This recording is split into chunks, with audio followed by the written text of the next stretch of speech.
What I'm going to do is just push.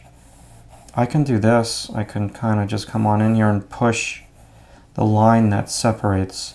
And then as soon as I do that, boom, you get like that side plane established again. And that's my dark halftone, what I just did there. So let me just, now I'm going to just establish, go back into my shadow and work this a little bit more and just make this thing roll under, a little underplane. Work this heel. And again, there's like a little underplane over here.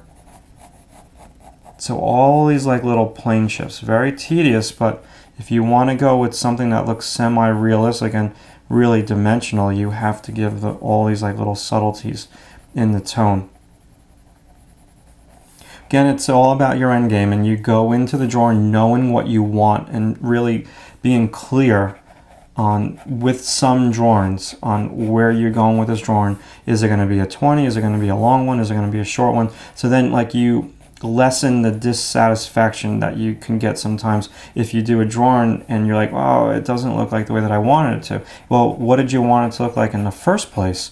Did you want it to be realistic? Did you want it to be like a little shorty? Did you want it to be, you know, totally rendered out? What was your purpose for the drawing? And I think when you do that and you're really clear, then you know, you just get better results. All right, so let me push. I'm losing this ankle. It's getting like a little soft. So I'm going to chisel it. Yeah, so that kind of pops.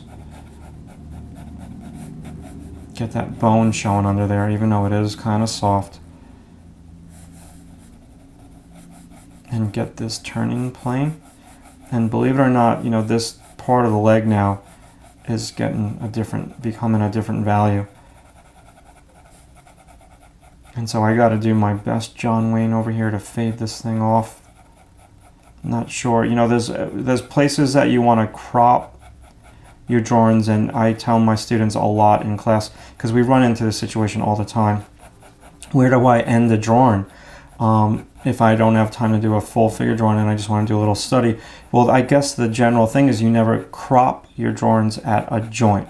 So like the worst place for me to crop this would be right at that ankle joint. So I'm kind of like cropping it more mid-bone.